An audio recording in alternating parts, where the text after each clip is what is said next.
हरिहंत सिद्ध सूर्य उपाध्याय साधु सर्व अर्थ के प्रकाशी मांगलिक उपकारी।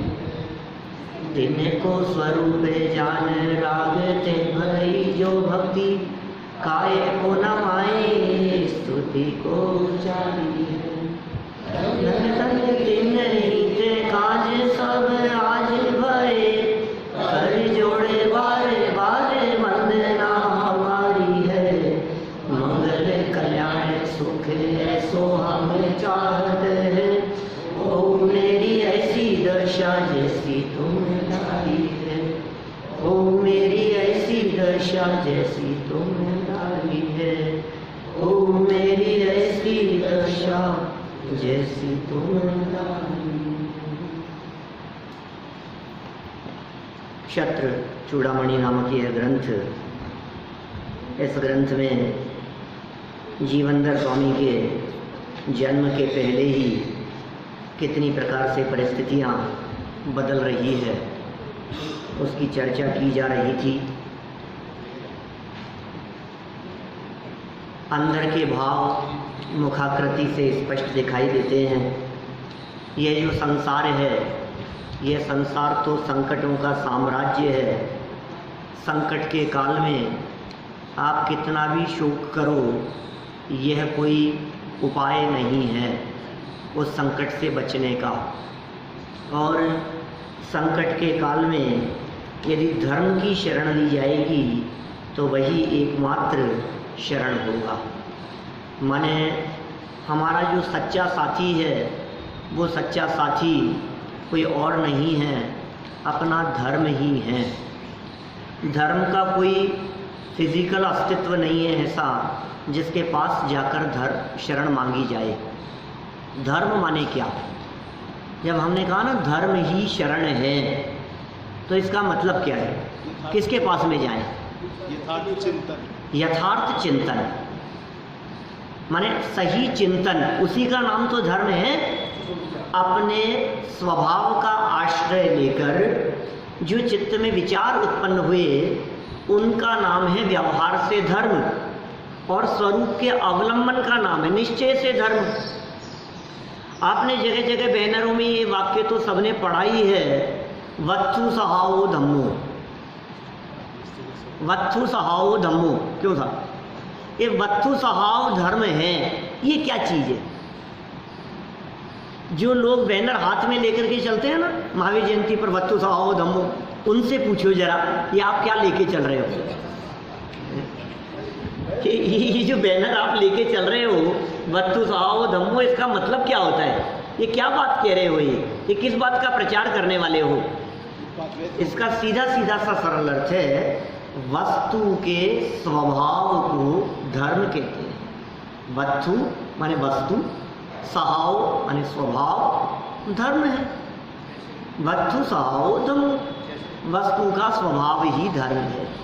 कौन सी वस्तु का स्वभाव? मतलब सारी वस्तुओं का स्वभाव वो उसका धर्म है। वस्तुएं हमारे यहाँ शास्त्रों में 6 जाति की कही गई है। जीव, पुद्गल, धर्म, अधर्म, आकाश और काल। ये 6 द्रव्य हैं, ये 6 वस्तुएं हैं। इन वस्तुओं का स्वभाव ही धर्म है। तो इन 6 वस्तुओं में आत्मा भी तो एक वस्तु है। तो आत्मा का स्वभाव ही आत्मा का धर्म है, अपना स्वभाव ही अपना धर्म है। कोई व्यक्ति ऐसा न समझ लेवे कि गुस्सा करना इसका स्वभाव है, वो नहीं है भाई साहब, वो क्षणिक है। लोग कहते हैं ना, अरे राव ये तो बेईमानी तो इसके स्वभाव में बस गई है, लेकिन वो स्वभाव नहीं है। जो बदल जाए वो स्वभाव नहीं होता, वो छूट सकती है।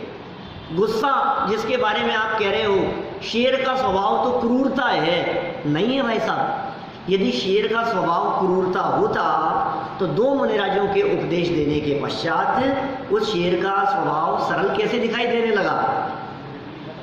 अब उसकी क्रूरता कहाँ चले गई? इसका मतलब शेर का स्वभाव क्रूरता नहीं होता है, ठीक है ना।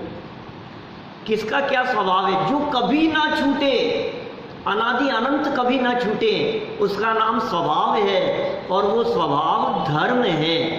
इसलिए कहा वस्तु स्वभावो धम्मो, वस्तु के स्वभाव को धर्म कहते हैं।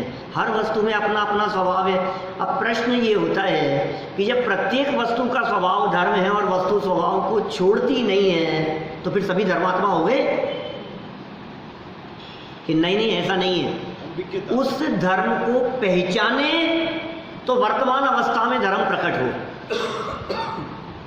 उससे परिचय नहीं है ना, उसकी पहचान नहीं है ना, नहीं मानी आती। हाँ, तो देखिए यहाँ क्या कहा, वस्तु की प्रॉपर्टी धर्म है, उसकी जो प्रॉपर्टी है वो उसका धर्म है। ऐसा कहा है कि संकट के समय द्रव्य गुण पर्याय और उत्पाद भेद हो गए, इन दो बातों के विश्लेषण करें। वही बात होगी, ये कह रहे हैं संकट के समय द्रव्य गुण पर्याय और वस्तु स्वरूप का विश्लेषण करें, चिंतन करें, यही शरण है। सच में आपका चिंतन ही आपको सही दिशा प्रदान करता है।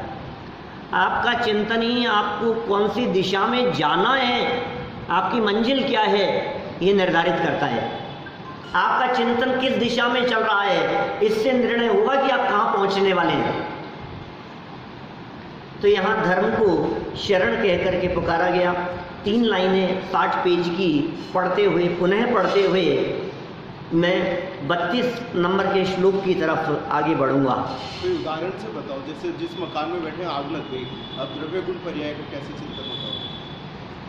देखो प्रश्न है इनका, किसी मकान में बैठे हैं और आग लग गई है तो द्रव्य गुण पर्याय से कैसा चिंतन होगा? बोलो। आपने कहा ना वस्तु के स्वभाव से चिंतन किया जाना चाहिए, वस्तु स्वभाव धम्मो, तो वो कैसा स्वभाव होगा और कैसा चिंतन होगा? अब आग लग गई, अब क्या करें? बोलो। सुनो, बाहर में तो आग लग गई है, उसकी तो चिंता है, और अंदर में जो आग धधक रही है उसकी किसी को परवाह नहीं है। अंदर में जो कषायों की अग्नि में जल रहा है उसकी कोई परवाह ही नहीं करता है, उसके बारे में कोई विचार ही नहीं करता है। तो क्या ज्ञानी जीव अग्नि जलने के काल में अपने अंदर की अग्नि के ही शमन करने का प्रयास करते होंगे, बाहर की अग्नि को नहीं बुझाते होंगे? ऐसा नहीं है। अपनी भूमिका के अनुसार देखिए, यदि वो ज्ञानी अरहंत भगवान है तब तो आग का कोई फर्क ही नहीं पड़ता है, ज्ञान में झलक रही। यदि वे ज्ञानी मुनिराज हैं, क्योंकि ज्ञानी के तो बहुत सारे लेवल है ना, यदि वे ज्ञानी मुनिराज हैं तो आग जलते हुए बुझाने का भी प्रयास नहीं करेंगे। हमारे पास नज़दीक आ रही है तो आ रही होगी, शरीर जला देगी तो जला देगी, वो उसकी भी परवाह नहीं करते। हाँ, यदि वो ज्ञानी पंचम गुण स्थानवर्ती है तो अपनी भूमिका के अनुसार उसको किंचित आकुलता भी होगी और किंचित प्रयास भी करेगा। यदि वो चौथे गुणस्थानवर्ती ज्ञानी है तो अपनी भूमिका के अनुसार हो सकता है भाग दौड़ भी करे, निकलने का प्रयास करे, भागने का प्रयास करे, फायर ब्रिगेड को फ़ोन करे, नहीं, और पानी डाले, हल्ला मचे, कुछ भी हो सकता है। और यदि वो ज्ञानी अभी सम्यक दृष्टि ज्ञानी नहीं है, सिर्फ शास्त्र स्वाध्याय के आधार पर ज्ञानी है, तो ऐसा थोड़ी ना है कि वो उसको आकुलता ही नहीं होगी और बैठा रहेगा आग में। ऐसा नहीं होगा। ये तो अभी देखो, आप अभी ज्ञानियों की बात मत करो, आप इतनी बात करो, अपनी इतनी बड़ी सभा में, इतने लोगों में, क्या आग लग जाने पर सबकी चिंतन एक जैसा चले? नहीं ना। अपने इतने लोगों में से सबका चिंतन, एक का चिंतन दूसरे के अनुसार नहीं चलेगा ना। तो किसको कितनी शांति होगी और किसको कितनी अशांति होगी, किसकी शांति की मात्रा कितनी ज़्यादा है, किसको सहजता और सरलता कितनी ज़्यादा है, ये डिपेंड करता है उसके चिंतन की गहराई पर। ठीक है। तो इसलिए जिसका जितना चिंतन गहरा होता चला जाएगा उसके जीवन में उतनी सरलता और उतनी सहजता आती चली जाएगी। इसलिए चिंतन बढ़ाओ, इसलिए विचार करो, इसलिए वस्तु स्वरूप का विचार करो, निरंतर विचार करो। अरे जलते हुए के काल में भी, आग जलते हुए के काल में भी ज्ञानी निरंतर इस वस्तु स्वरूप का विचार करता है, बचाने का प्रयास करते हुए भी इस बात का विचार करता है। जितना बचना होगा उतना बच पाएगा, और जो नहीं बचना होगा वो लाख प्रयत्न करने पर भी बचाया नहीं जा सकेगा। आप तो मकान के जलने की बात कर रहे हैं, द्वारिका नगरी जल गई थी पूरी की पूरी। क्या द्वीपायन मुनिराज के निमित्त से यादव राजकुमारों द्वारा उपद्रव किए जाने पर पूरी की पूरी द्वारिका नगरी जल गई। नेमिनाथ भगवान के समूह शरण में द्वारिका नगरी के जलने की घोषणा हो गई थी 12 वर्ष पहले ही। ऐसा उल्लेख आ गया था कि 12 वर्ष पश्चात द्वारिका नगरी जलने वाली है।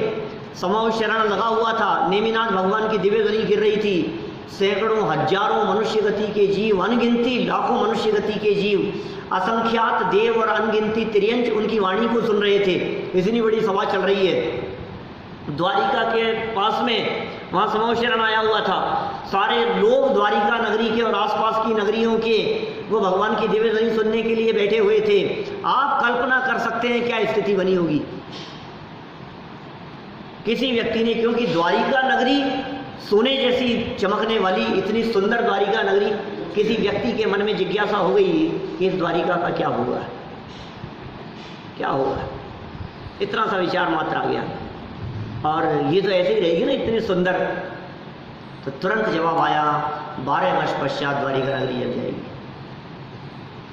12 वर्ष में पश्चात नहीं, 15-18 वर्ष की बात नहीं, 12 वर्ष में द्वारिका नगरी जल जाएगी। 12 वर्ष का काल है द्वारिका नगरी का। क्या करें बोलो, जिसने सुना होगा उसके मन में क्या लगा होगा। अभी यदि आपको ये बात कह देवे कि जयपुर नगरी 12 साल तक रहेगी, इसके बाद जयपुर खत्म हो जाएगा पूरा, क्या बात कर रहे हो।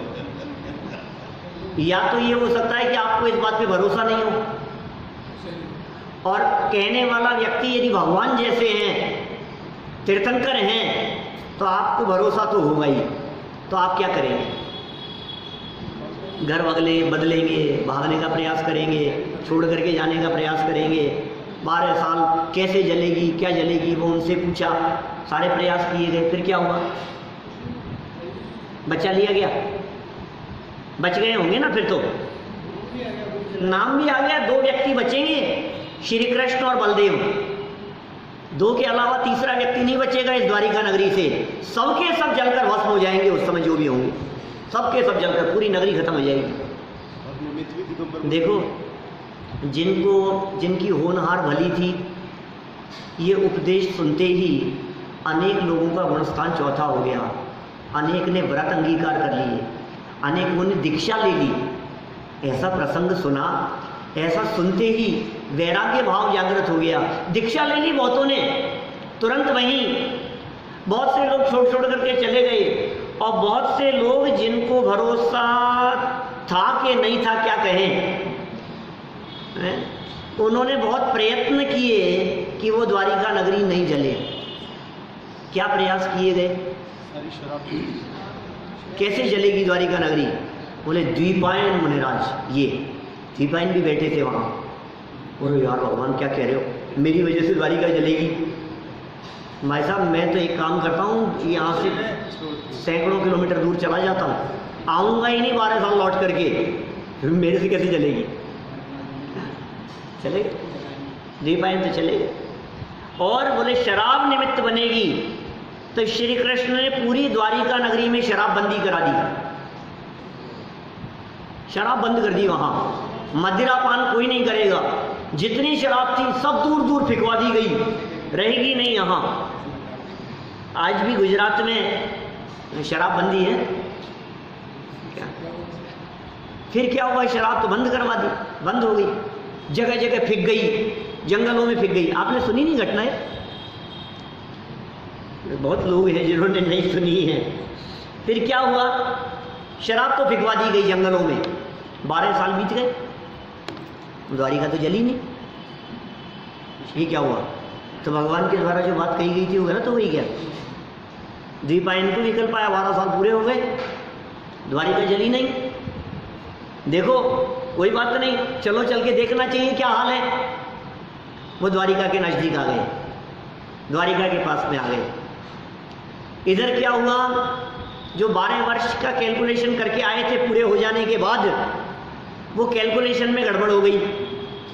वो कैलकुलेशन में गड़बड़ कैसे हो गई ये हर 2.5 साल में 3 साल में 1 महीना बढ़ जाता है हिंदी महीनों में।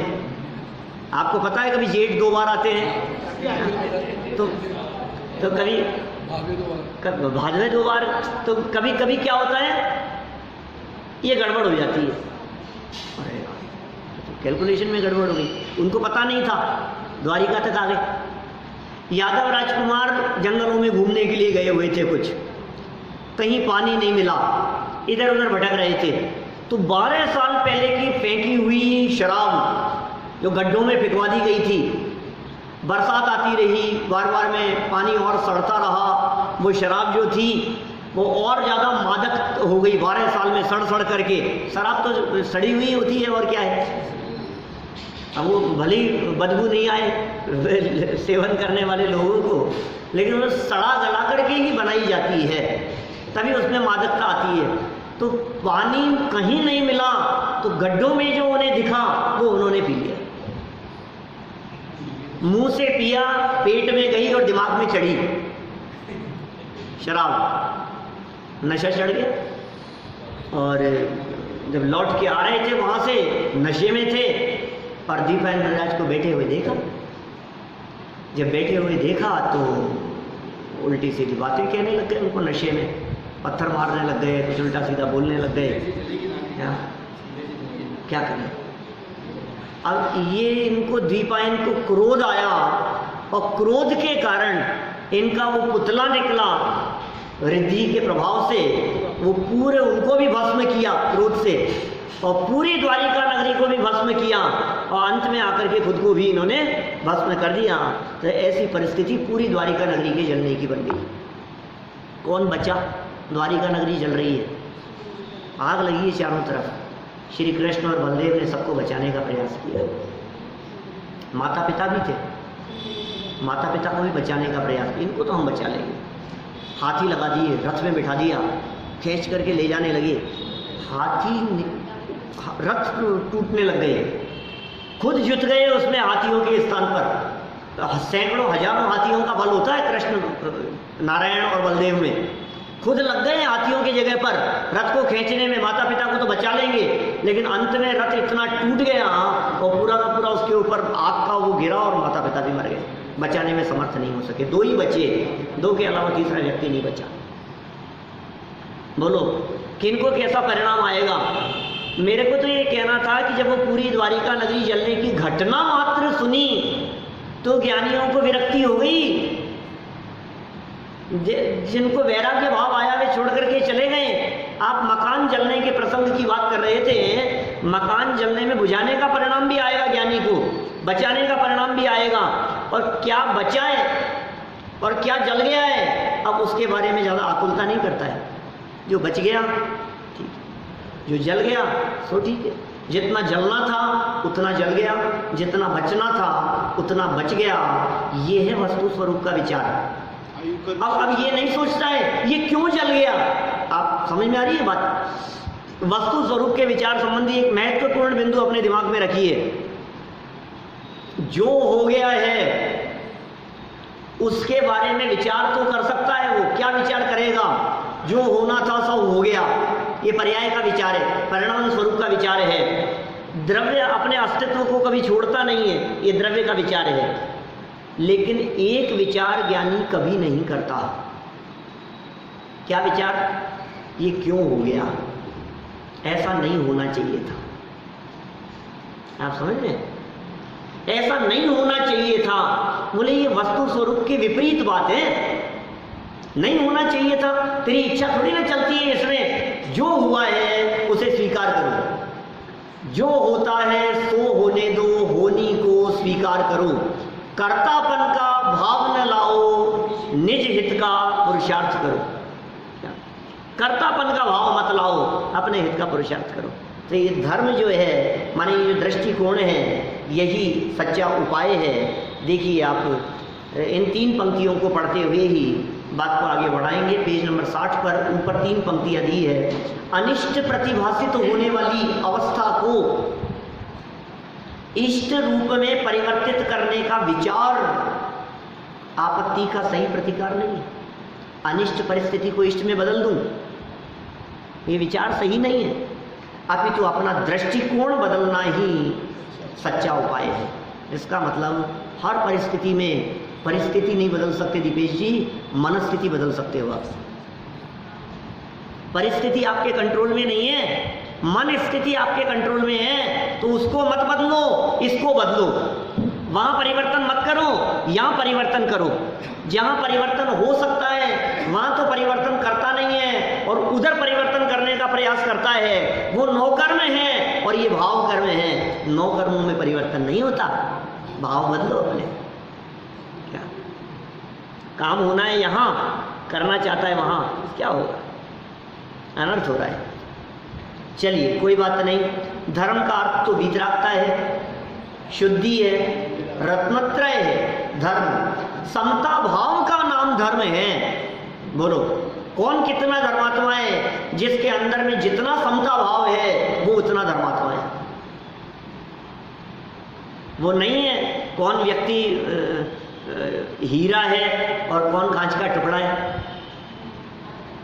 ना? कौन कौन निर्णय करे? कैसे निर्णय करे? कि निर्णय होता है इससे आपके हृदय में कितना समता भाव है। तो सुना है ना सबने, प्रसंग ने सुनाया भी था एक दिन, वो उस पर भी चलता रहता है बहुत। दूध में रखिए तो गर्म हो गया कांच। हाँ, अंधे ने पकड़ लिया था। अंधे व्यक्ति ने पकड़ लिया। बोलो आपने नहीं सुना? आपने भी नहीं सुना? आपने भी नहीं सुना है? क्या बात कर रहे हैं? चलो 2 मिनट में सुनाता हूँ। क्या 2 मिनट में सुना के आगे बढ़ता हूँ। एक व्यक्ति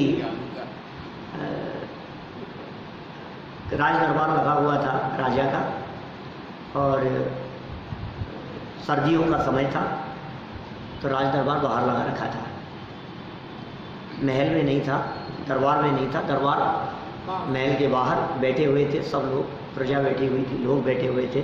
राजा का सिंहासन लगा हुआ था। अन्य लोग अपनी समस्याएं लेकर के आते थे, राजा समाधान कर देता था। इतने में ही ऐसा हुआ कि कोई बाहर गांव का व्यक्ति 2 पीस लेकर के आया। चमकते हुए दिखाई दे रहे थे, बहुत सुंदर थे, एक जैसे थे। सामने ला करके राजा के सामने टेबल पर रखे।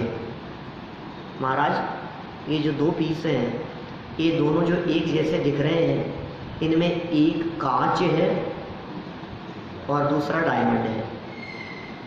सूर्य की किरणें उनके ऊपर पड़ रही थी तो दोनों चमकते हुए दिखाई दे रहे थे, दोनों में रोशनी दिखाई दे रही थी, एक जैसे चमक रहे थे।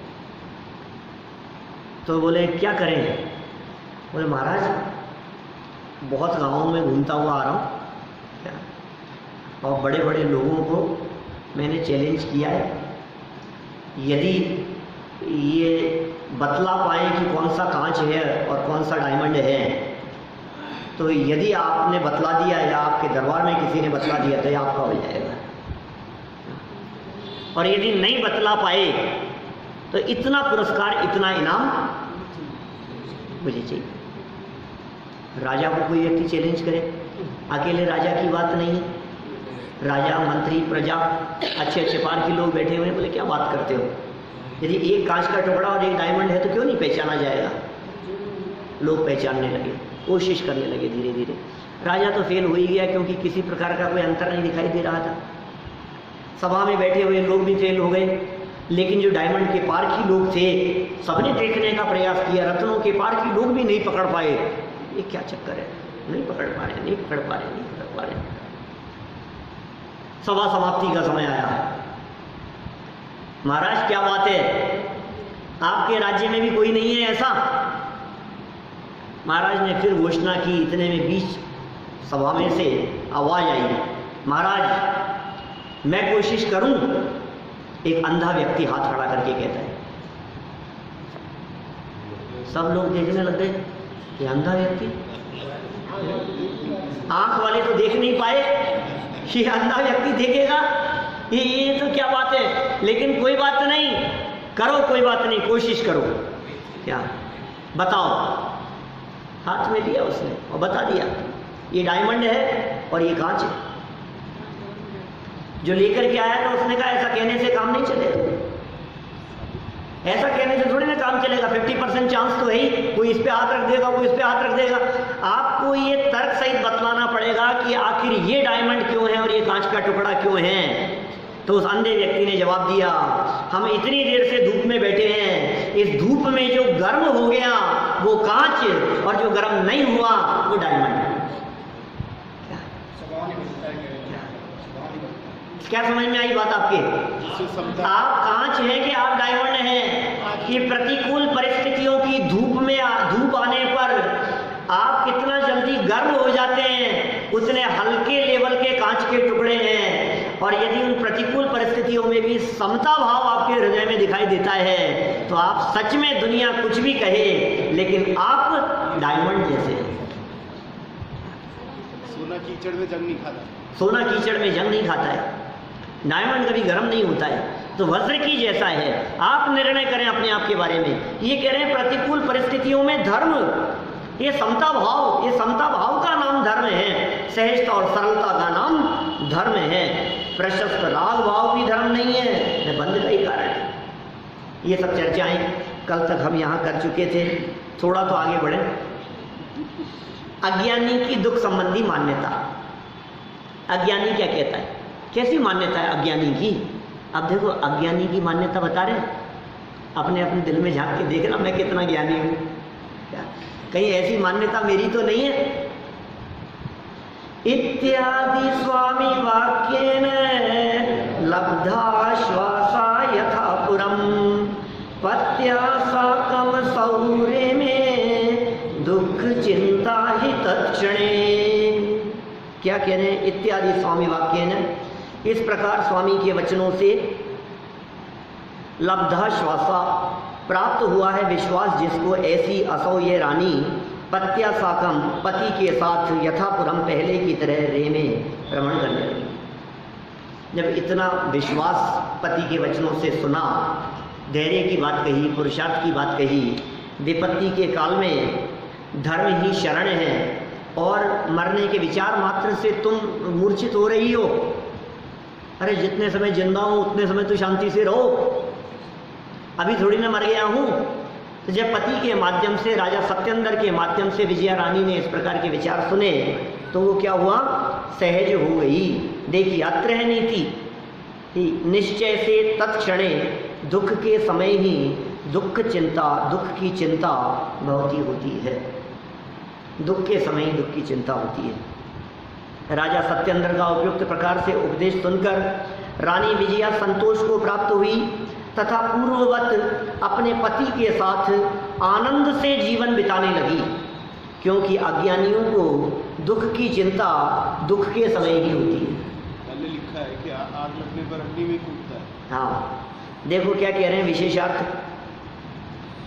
अज्ञानी को सचेत करने के लिए ही मानो उसके जीवन में संकट आते हैं, सचेत करने के लिए संकट आते हैं, जिनसे कुछ अज्ञानी तो सचेत होकर अपना जीवन बदल लेते हैं एवं ज्ञानी बन जाते हैं। संकट आया ना, थोड़ी बहुत भी बुद्धि होगी, जीवन बदल लेगा और ज्ञानी बन जाएगा। और कुछ अज्ञानी रानी विजया जैसे अचेत ही बने रहते हैं, कुछ विचार ही नहीं करते, फलस्वरूप दुखी हो जाते हैं। तो सब तरह की परिस्थितियां हैं। आप संकट के काल में सचेत होते हैं या संकट के काल में दुखी होते हैं, अपना अपना निर्णय करें। यह संकट का काल हमें जागृत करने के लिए आया है, यह संकट का काल हमें सावधान करने के लिए आया है। ये संकट हमें परिस्थितियों को लड़ने के लिए प्रेरित कर रहा है। यह संकट हमें दिखा रहा है कि तुमने पाप किए थे, ये उसका फल मिल रहा है। और सुनो, भविष्य में ऐसे यदि संकट नहीं चाहते हो तो तुम पाप करना बंद करो। ये शिक्षा तो दे रहा है ना, ये संदेश तो मिल ही रहा है हमारे को। संकट की सत्यता का प्रमाण, संकट की सत्यता का क्या प्रमाण है? 33 नंबर श्लोक। अथ प्रबोधितं स्वप्नाद् प्रबुद्धममुं पुनः बोधयन्तीव पत्नीय मंतरवत्नी धुरां ददौ। इसके पश्चात स्वप्न से सचेत किया हुआ और फिर अचेत इस राजा को ज्ञान कराने के लिए ही मानो रानी विजया गर्भ के भार को धारण करती है, गर्भवती हो गई। सरल अर्थ, अशुभ स्वप्नों के विचार द्वारा रानी विजया ने राजा सत्येंद्र को मरण के संकट का प्रतिभास कराकर सचेत किया था। रानी ने सचेत किया, उसको स्वप्न तो रानी को ही आया था। अशुभ स्वप्न बतला दिया और मरण का ज्ञान करा दिया, तथापि सत्येंद्र विषयानुराग में सब भूल गए। व्यक्ति मस्त हो जाता है। जिस दिन ज्योतिषी ने आपको मौत के बारे में कहा हो, 1-2 दिन तो आपको नींद नहीं आती, फिर तो ठीक है यार, फिर निश्चिंत हो जाता है। वो कौन सा क्या होने वाला है, कोई ऐसा होता है क्या, तो कुछ नहीं, फिर निश्चिंत हो जाते हैं। सत्येंद्र का भी यही हाल हुआ। सबको वैराग्य आता है लेकिन शमशान में। हाँ, विषयानुराग में सब भूल गए। उन्हें पुनः बोध देने के लिए ही मानो विजया रानी ने गर्भ धारण किया। मानो, इसलिए तो नहीं किया, ये तो कवि की कल्पना मात्र है कि मानो ये परिस्थिति इस बात को बतला रही हो कि वापस संतान उत्पन्न होगी, इस बात को लक्ष्य में लेकर राजा सत्येंद्र को फिर याद आ जाए। क्या वो हरा भरा वृक्ष, छोटा हरा वृक्ष देखा था, अशोक वृक्ष, बोले गर्भवती हो गई तो हो सकता है शायद सत्येंद्र कुछ समझ जाए। देखिए विशेषार्थ, अपने मरण का निर्णय होने पर भी राजा सत्येंद्र उतने सचेत नहीं हुए जितना कि होना चाहिए था।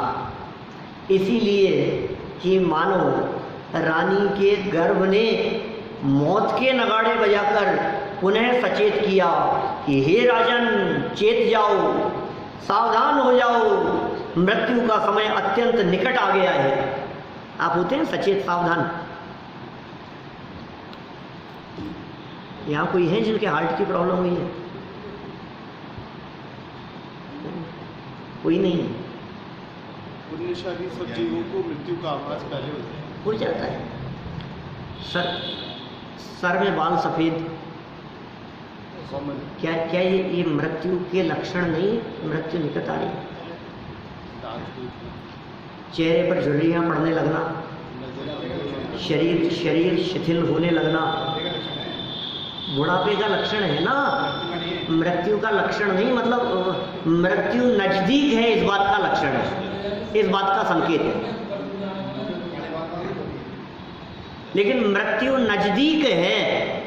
काले बाल वालों की मृत्यु तो लोग कहते हैं अचानक हो गई, और सफेद बाल वालों की मृत्यु के बारे में तो लोग कहते हैं कि हाँ मरना ही था अब तो।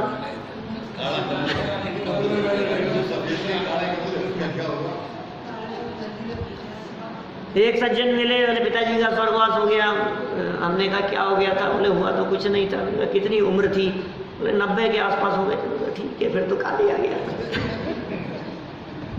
आप क्या कहोगे? मतलब मैंने जिनकी उम्र 90 के आसपास हो गई हो, तो मेरा कहने का मतलब ये है, क्या ये लक्षण नहीं है? क्या ये आपको सचेत करने के लिए नहीं है?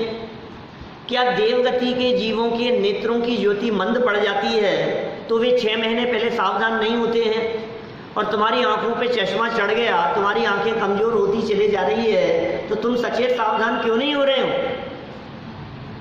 भूल जाता है ये। बस हार्ट की प्रॉब्लम हो गई, डायबिटीज़ की प्रॉब्लम हो गई, समझ लो किडनी की प्रॉब्लम हो गई, ये कोई बड़ी घटना ऐसी घटती है और एकदम तो ऐसे लगता है जैसे मैं मरने वाला हूँ। फिर क्या होता है? ऑपरेशन हो गया, हार्ट का ऑपरेशन हो गया, ओपन हार्ट हो गई, किडनी बदल गई। अब ये क्या समझता है? अब तक तो बहुत, उस समय तो बहुत सावधान था, क्या अरे राम मर नहीं जाऊँ, पता नहीं अब तो। और फिर 4-6 महीने साल भर निकलता है, फिर कुछ नहीं, अब तो बिंदास घूमता है, फिर तो कुछ नहीं। अब क्या है? तो ऐसे ही यहाँ राजा की स्थिति बतला रहे हैं, अरे भाई सावधान हो जाओ, मृत्यु का समय निकट आ गया है। क्या कर रहे हो आप?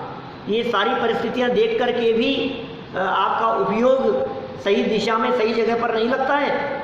देखो फिर क्या होता है, गर्भ धारण से राजा को पश्चाताप। अब क्या हुआ? पहले तो बीच में क्या कहेंगे, अचेत हो गया था, होश नहीं था उसको, कुछ विषयों में आसक्त हो गया था। अब वापस शायद कुछ प्रभाव पड़े। देखो, सदोहलामिमां वीक्ष्य दुःस्वप्न फल निश्चयात् अनुशेते स्म राजाय मात्मरक्षा परायण। क्या कह रहे हैं? आत्मरक्षा परायण है, अपनी रक्षा में तत्पर। अयम राजा, यह राजा। सदोहलाम, गर्भ के लक्षणों सहित इमाम रानी को वीक्ष्य देखकर दो स्वप्न फल निश्चयात, खोटे स्वप्नों के फल के निश्चय से अनुशेते में पश्चाताप करने लगे। विचार तो आ गया इसको वापस। सपना प्रमाणित हो गया। सपना प्रमाणित हो गया कि जो मैंने स्वप्नों का फल बतलाया था वो बात घटित होती हुई, सिद्ध होती हुई दिखाई दे रही है। तो क्या करने लगे? वापस पश्चाताप करने लगे। देखो नीचे, प्रिय रानी विजया को गर्भवती जानकर राजा सत्येंद्र सावधान हुए। सावधान हुए भाई साहब, अब आ गया है समय, सावधान हो जाओ, सचेत हो जाओ, अब नहीं है लंबा समय। और विचार करने लगे। क्या विचार करने लगे? कि अशुभ स्वप्न का फल मेरा मरण ही है। अभी तो स्वप्नों का फल जाना था, लेकिन क्या पता, अंदाजा ही तो होता है, और क्या है, क्या पता। लेकिन अब तो नक्की हो गया कि वो जो पहला स्वप्न था, जिस पहले स्वप्न में वृक्ष को सूखे हुए देखा था, उसमें क्या है? मेरा मरण ही है। ऐसा पक्का निर्णय करके वे अपनी रक्षा के लिए तत्पर हो गए और पश्चाताप भी करने लगे, अपनी रक्षा के लिए तत्पर। आचार्य उग्रादित्याचार्य ने 20 परीक्षण लिखे हैं मृत्यु पर। इन परीक्षणों के आधार पर आप मृत्यु का समय तय कर सकते हैं। हाँ, ठीक बात है। अभी देखो क्या कह रहे हैं, ये उम्र तो कोई बहुत ज़्यादा थी नहीं राजा की, बीमारी कोई थी नहीं। क्या राजा सत्येंद्र बीमार नहीं थे? राजा सत्येंद्र को कोई हार्ट की प्रॉब्लम नहीं थी। राजा सत्येंद्र के साथ में कोई ऐसी जानलेवा बीमारी नहीं आ गई थी। और राजा सत्येंद्र की उम्र भी नहीं हुई थी।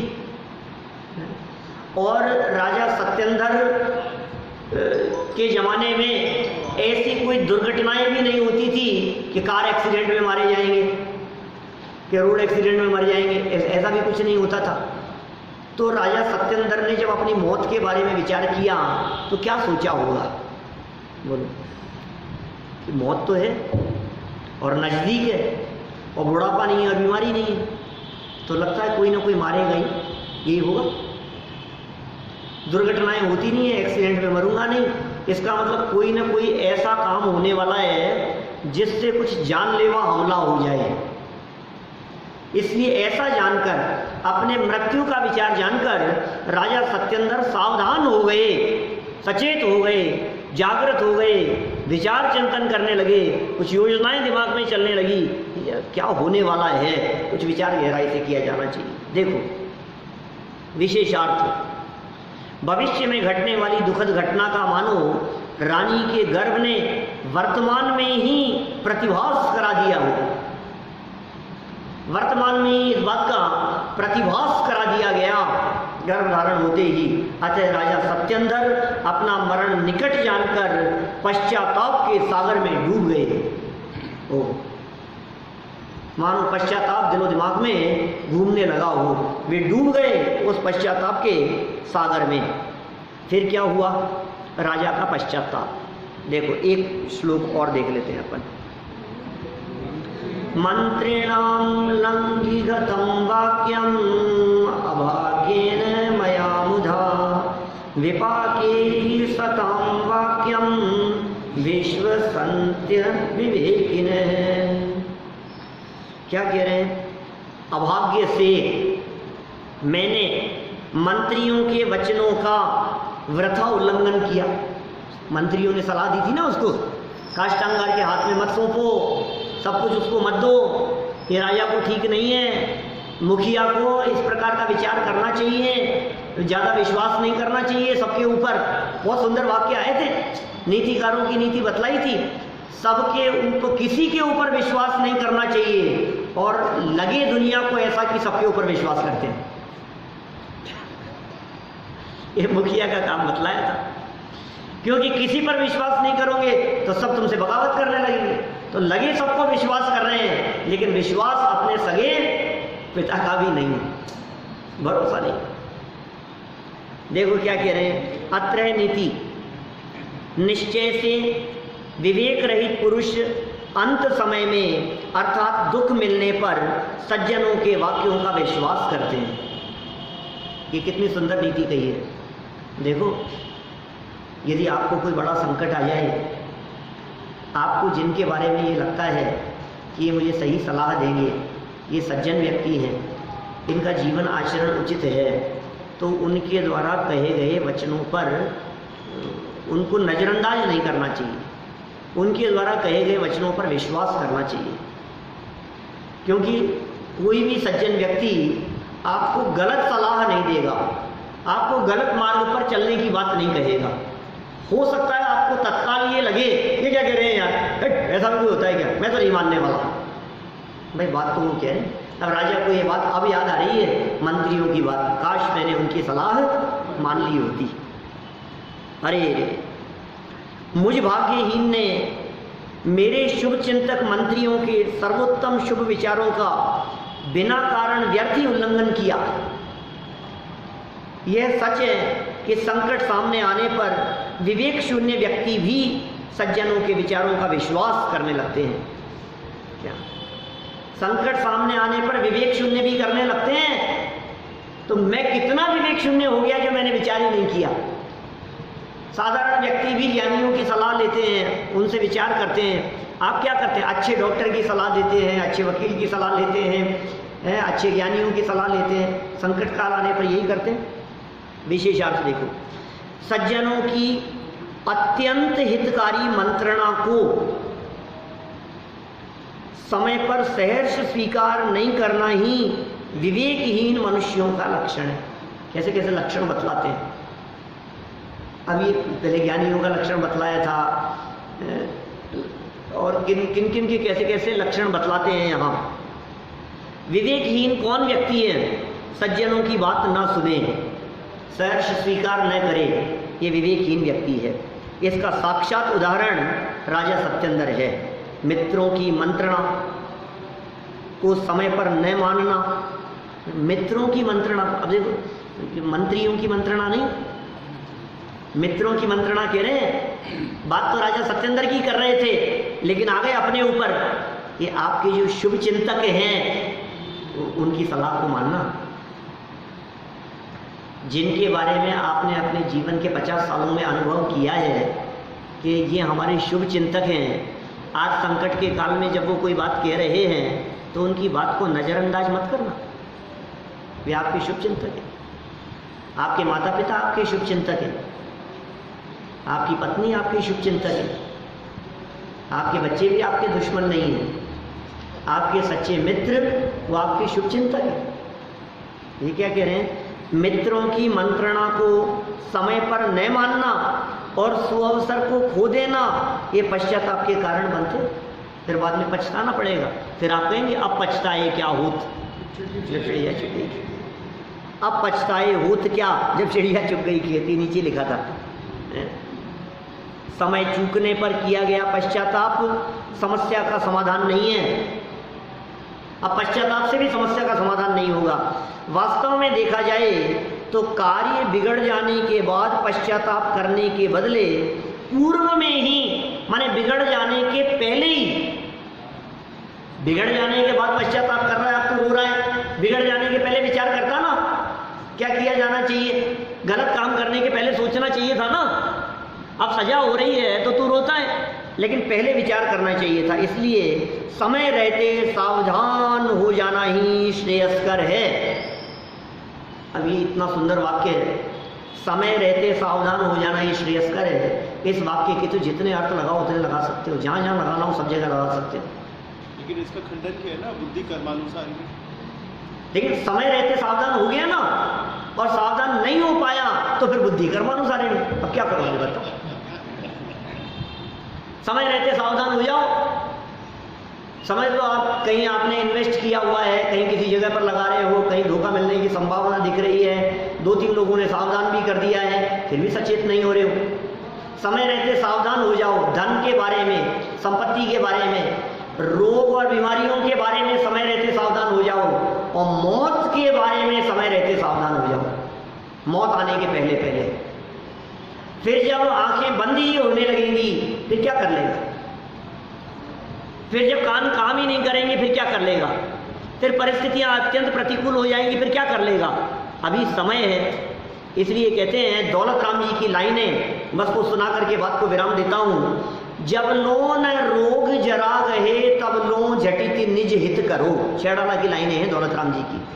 जब तक रोग नहीं आ जाए और जब तक बुढ़ापा नहीं आ जाए तब तक हे जीव उससे पहले पहले आत्महित की तरफ लग जाना चाहिए। और आत्महित में आत्म क्या है सबसे पहले ये गहराई से समझने का प्रयास करना चाहिए, क्योंकि आत्म को समझे बिना आत्महित होता नहीं है। हम सभी अपने स्वरूप को समझकर अपना हित करते हुए मोक्ष मार्ग में आगे बढ़े, इसी भावना से बात को यही